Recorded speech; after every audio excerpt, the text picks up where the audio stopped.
भक्तों, आप सभी को माघ मास शुक्ल पक्ष जया एकादशी एवं की ढेरों शुभकामनाएं एवं बधाइयां।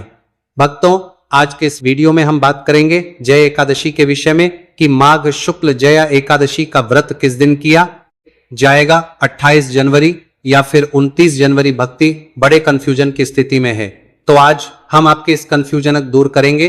इसी के साथ जानेंगे कि एकादशी व्रत को कैसे करना चाहिए, इस तिथि की महिमा क्या है, क्या भगवान श्री कृष्ण इसके विषय में कहते हैं, इस व्रत को पूर्ण कैसे करना चाहिए अर्थात पारण कैसे करना चाहिए, इस व्रत के क्या है, पूजन कैसे करना है, कब इसको पूर्ण करना चाहिए और दशमी तिथि अर्थात व्रत के एक दिन पूर्व के नियम जो हैं वह कब से आरंभ होंगे और क्या नियम होंगे, इस दिन क्या खाना चाहिए क्या नहीं करना चाहिए, वह कौन से कर्म है जो इस दिन भूल के भी नहीं किए जाने चाहिए अन्यथा पाप उत्पन्न होता है।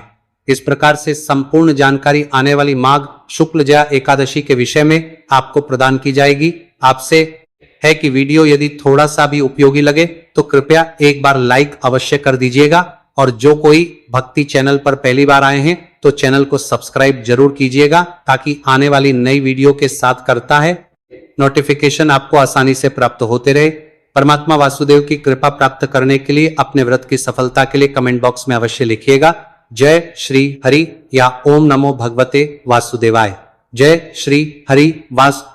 इस चैनल पर हम आपको जो भी तीज त्योहार एकादशी व्रत की जानकारी होती है वह 100% ज्योतिष और पंचांग के आधार पर आपको बताते हैं। कौन सी तिथि कब है, व्रत आदि कब करना है, क्या विधि है, क्या नियम है और क्या गलती नहीं करनी। यदि आप सभी व्रत और त्योहारों की सही शास्त्रीय जानकारी पाते रहना चाहते हैं तो कृपया चैनल को सब्सक्राइब कीजिए और बेल आइकॉन को प्रेस कीजिए। जब आप सब्सक्राइब का बटन दबाएंगे तो वहां एक घंटी का निशान बना हुआ आएगा, उसको अवश्य दबाइएगा, तभी आपको हमारे सारे वीडियो प्राप्त होंगे, अन्यथा जानकारी छूट जाएगी। आइए प्रिय दर्शकों, जानकारी आरंभ करते हैं। बात करते हैं आने वाली एकादशी की। प्रिय भक्तों, माघ मास की प्रत्येक तिथि की बड़ी महिमा है। माघ मास में बसंत पंचमी आती है। माघ मास में शुक्ल तृतीया की बड़ी महिमा है, माघ शुक्ल पंचमी की बड़ी महिमा है और माघ शुक्ल अष्टमी जिस दिन दुर्गाष्टमी होती है, नवरात्रों की गुप्त नवरात्रि की, उसकी बड़ी महिमा है।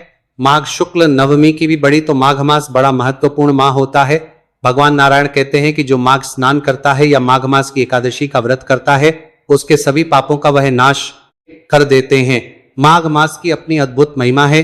साहब, माघ मास के विषय में आप जानते ही हैं, माघ स्नान से बड़े बड़े पाप नष्ट हो जाते हैं और जब माघ मास का शुक्ल पक्ष शुरू हो जाता है तो वहां तो एक एक तिथि में भर भर के पुण्य है।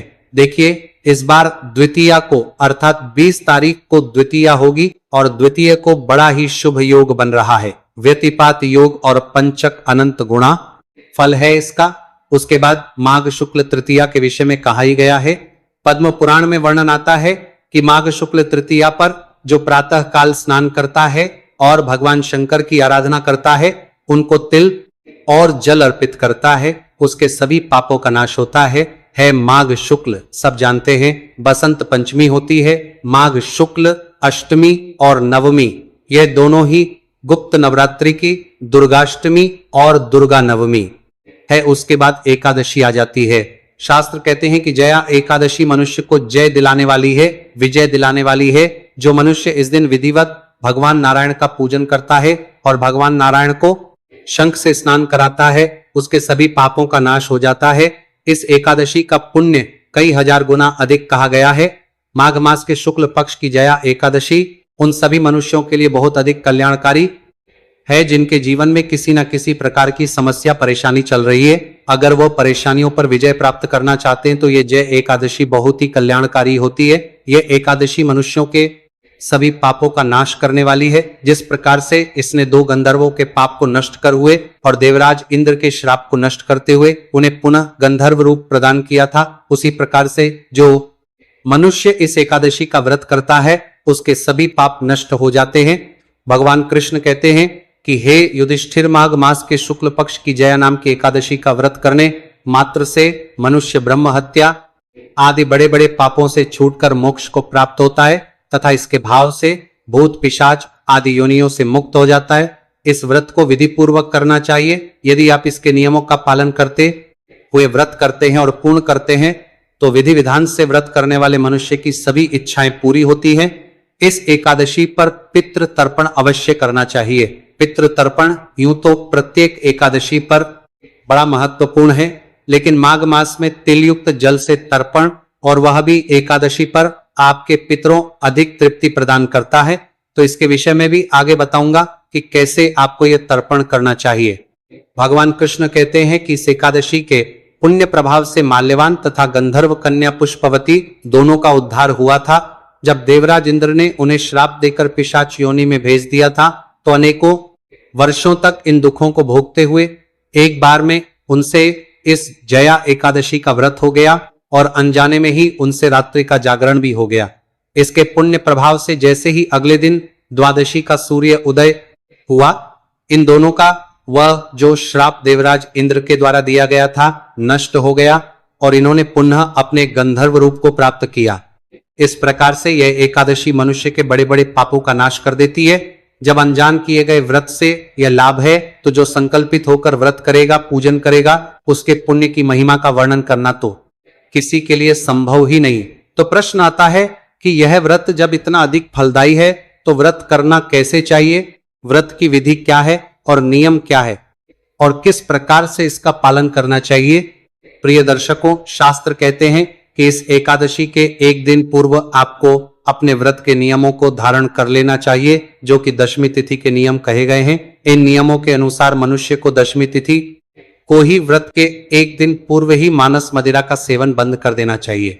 बहुत से ऐसे लोग होते हैं जो एकादशी का व्रत करते हैं परंतु अपने जीवन में मांस मदिरा का सेवन भी करते हैं। तो ऐसे लोगों को एक दिन पूर्व ही इसका त्याग करना चाहिए। ऐसा नहीं कि आज खाएं और कल छोड़े। व्रत के एक दिन पूर्व लहसुन, प्याज आदि का प्रयोग विवर्जित कहा गया है। कहते हैं कि जो मनुष्य एकादशी का व्रत कर रहा है उसे ब्रह्मचर्य धारण कर लेना चाहिए, क्योंकि एकादशी के दिन बाल धोना मना होता है। एकादशी के दिन बाल नहीं धोए जाते, क्योंकि शास्त्रों में साफ साफ लिखा हुआ है कि एकादशी पर बाल नहीं धोने चाहिए। क्यों नहीं धोने चाहिए, इसका भी वर्णन किया था। एकादशी और द्वादशी दोनों ही तिथियां महिलाओं के बाल के लिए वर्जित कही गई हैं, इसलिए दशमी तिथि को बाल धो के आपने ब्रह्मचर्य धारण कर लेना चाहिए। ब्रह्मचर्य जो है एक अनिवार्य नियम है, एकादशी के व्रत इसका पालन करना ही चाहिए। दशमी तिथि को ब्रह्मचर्य धारण करेंगे और पारण तक आपको ब्रह्मचर्य का पालन करना है। तन की शुद्धि का पालन करना है और मन की शुद्धि का पालन करना है। दशमी तिथि से ही शहद का प्रयोग वर्जित कहा गया है। तो आप यदि एकादशी के व्रत पंचामृत जब बनाएं तो उसमें शहद का प्रयोग नहीं करेंगे, द्वादशी को भी नहीं करेंगे। एकादशी में चावल आदि नहीं खाए जाते हैं, ये तो सब आप जानते हैं, बताने की बात नहीं।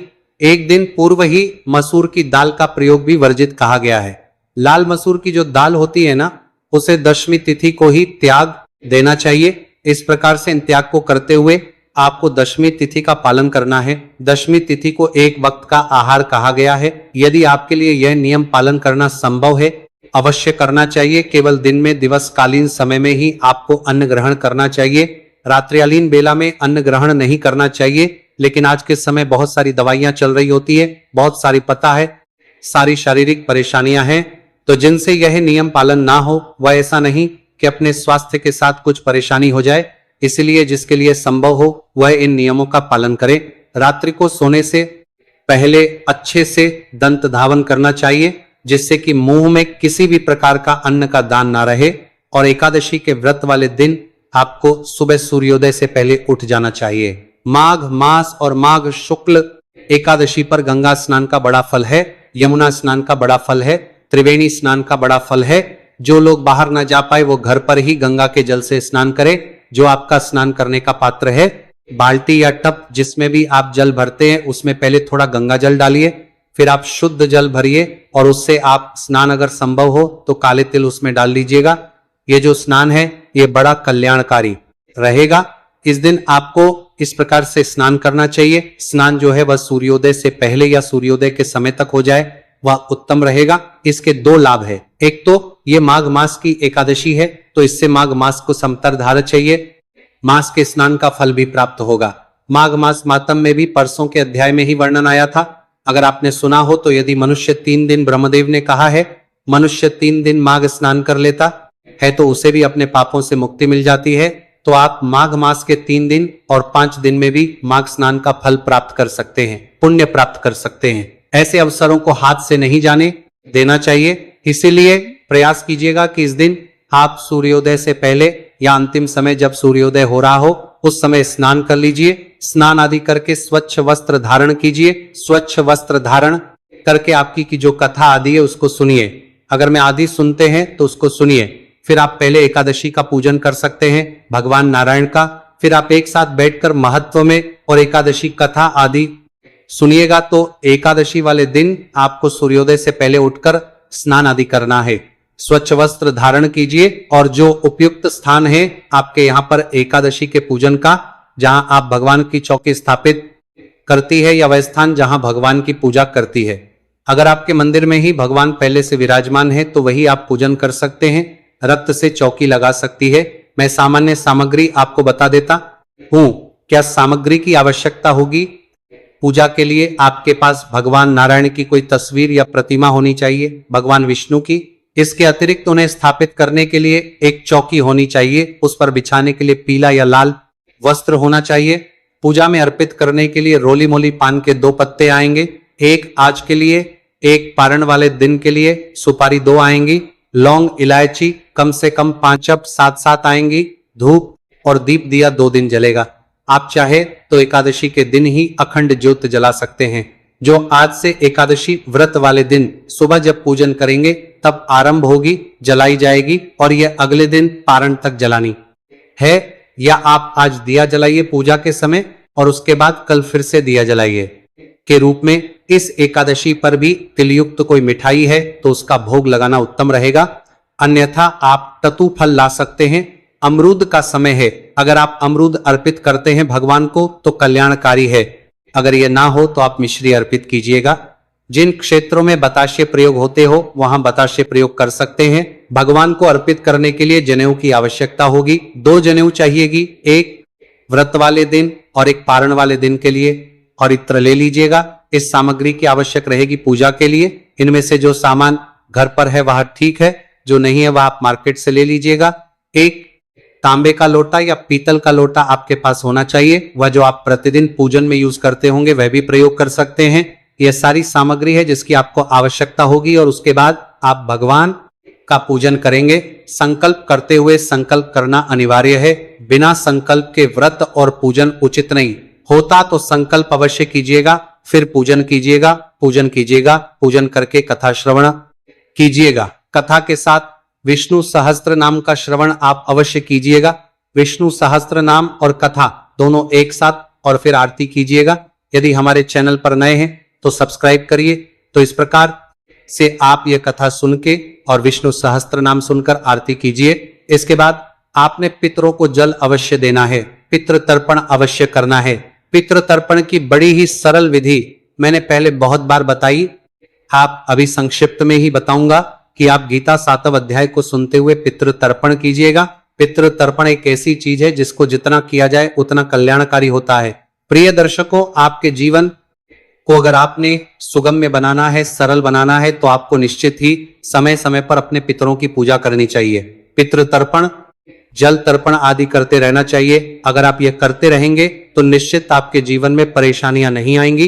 एकादशी पर आपने जल तर्पण करने के लिए लेना है तांबे का या पीतल का। उसमें पहले थोड़ा गंगा जल भरिए, फिर शुद्ध जल भरिए, थोड़े से काले तिल उसमें डालिएगा, मिल जाए तो डाल लीजिएगा। सफेद पुष्प डाल लीजिएगा। उस लोटे को लीजिए, एक आसन लगाइए, दक्षिण दिशा की ओर मुख करके बैठ जाइए। लोटे को रखिए सामने और फिर गीता के 7वां अध्याय का श्रवण कीजिए।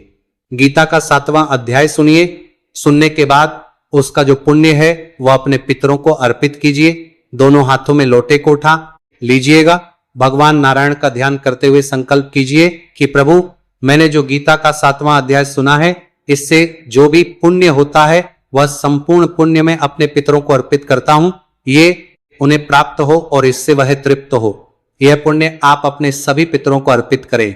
या आपको लगता है कोई ऐसा विशेष पितर जिसकी मुक्ति की संभावना कम लगती हो, कि या तो उनके कर्म कुछ ऐसे रहे हो या उनकी मृत्यु ऐसे हालात में हुई हो जहां मुक्ति ना मिलती हो, तो आप उनको विशेष रूप से इसका पुण्य अर्पित कीजिए। या आप सर्वे पितृ बोल सकते हैं, क्योंकि कई बार ऐसा होता है कि आपके जो अपने पितृ होते हैं जिनको आप जानते हैं, उनके अलावा भी कुछ पितृ होते हैं जो आपसे मुक्ति और तृप्त की कामना रखते हैं। तो आप जब सर्वे पितृ बोलेंगे, कहेंगे कि जो मुझसे इस जल की कामना रखते हैं उन सबको मैं पुण्य फल और जल अर्पित करता हूं। तो इस प्रकार से संकल्प कीजिए कि यह पुण्य उन्हें प्राप्त हो। फिर जो लोटे में जल है ना, इससे तर्पण कीजिए। एक बड़ा पात्र लीजिए और तर्पण शुरू करेंगे। तो आपके सीधे हाथ में अंगूठा और उंगली के बीच का जो क्षेत्र है ना, वो पितृ तीर्थ कहा जाता है। वहां से आप जल गिराते हुए, जल छोड़ते हुए तर्पण कीजिएगा। उल्टे हाथ में लोटा पकड़िए, वहां से उस तरीके से जल के तर्पण कीजिएगा। क्षेत्र से जल आप दूसरे पात्र में अर्पित कीजिए। दक्षिण की ओर धार जानी चाहिए, दक्षिण की ओर आपका मुख होना चाहिए और मंत्र बोलेंगे, ओम सर्व पितृ देवताभ्यो नमः स्वाहा। इस मंत्र के साथ यह सभी पितरों का ध्यान करते जाइएगा। उनका नाम या जो आपका संबंध उनके साथ है वह स्मरण करते हुए उन्हें यह जल तर्पण कीजिए कि हे मेरे पितरों, इस जल तर्पण को स्वीकार करो, ग्रहण करो, ग्रहण करो, ग्रहण करो। यह तर्पण आपने अवश्य करना है। एकादशी पर तदोपरांत यह जल आप पीपल पर दे दीजिएगा। यदि रविवार का हो तो फिर आप किसी अन्य वृक्ष में भी दे सकते। इसके बाद आप नियमानुसार दिन को व्यतीत कीजिए। शांतचित रहिए, किसी के प्रति वैर भाव नहीं, किसी का हित नहीं करना, किसी का बुरा नहीं करना, किसी को अपशब्दों का प्रयोग नहीं करना। सायंकाल को कीर्तन करना चाहिए। कीर्तन के लिए आप आसपास अगर कीर्तन होता है तो वहां जाइए, जो आपको कीर्तन का फल प्रदान करते हैं। तो आप उस वीडियो का लाभ लीजिए, उसको सुनिएगा और उसके बाद आप फल आहार कर सकते हैं। फलाहार आहार के रूप में केवल फल ही आपको खाने चाहिए। एकादशी के व्रत में यूं तो आजकल लोग कुट्टू, श्रावक, सिंघाड़ा सब कुछ खा लेते हैं। उससे व्रत खंडित तो नहीं होता, परंतु उसके पुण्य में कमी जरूर आ जाती है। इसलिए मैं सदा आपसे यही कहता हूं कि यदि आप इनको खाने से बचे तो उत्तम रहेगा। आप केवल फल और दूध के साथ ही इस व्रत को करें, वह सर्वोत्तम है। शास्त्र कहते हैं कि एकादशी के व्रत में आप आहार लेते हैं वैसा ही पुण्य आपको प्राप्त होता है, और जितनी बार आहार लेते हैं उसी के अनुसार पुण्य घटता जाता है।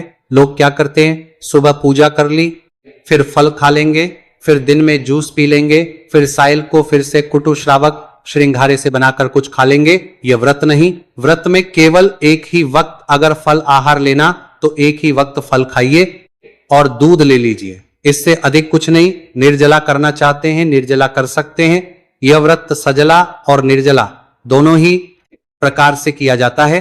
रात्रि को जागरण अवश्य करना है। जागरण की बड़ी महिमा है। और जागरण का मतलब यह नहीं कि आप टीवी देखते हुए जागरण कर, आप भगवान के स्रोत और पाठ करते हुए या सुनते हुए जागरण कीजिए। तो जो अभी आपको बताया उसमें वह सभी स्रोत और पाठ होते हैं जिनको सुनते हुए आप रात्रि जागरण का फल प्राप्त कर सकते हैं। तो इस वीडियो का लाभ अवश्य लीजिएगा।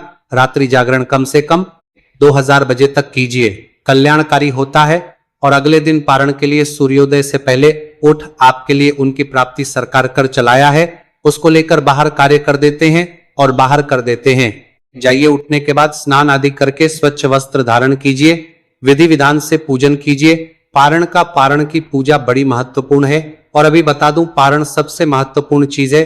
वह व्रत जितने मर्जी अच्छे तरीके से कर लीजिए। यदि आपने पारण सही प्रकार से नहीं किया तो सारा क्षीण हो जाता है। और पारण इसलिए आवश्यक है क्योंकि शास्त्र कहते हैं कि यदि आपने विधान से पारण नहीं किया व्रत का तो आपको केवल 30% पुण्य ही प्राप्त होता है, चाहे आप जितना मर्जी अच्छा व्रत क्यों ना करें। इसलिए पारण जरूरी है।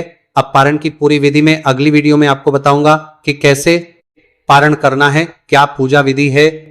पारण के 3 नियम होते हैं कि पारण व्रत के अगले दिन अगर द्वादशी है तो द्वादशी में, लेकिन द्वादशी के पहले सा घंटे निकल जाने के बाद, क्योंकि द्वादशी के पहले सा घंटे व्रत के लिए बने हैं, वो एकादशी के पहले सा घंटे हरिवासन का समय होता है।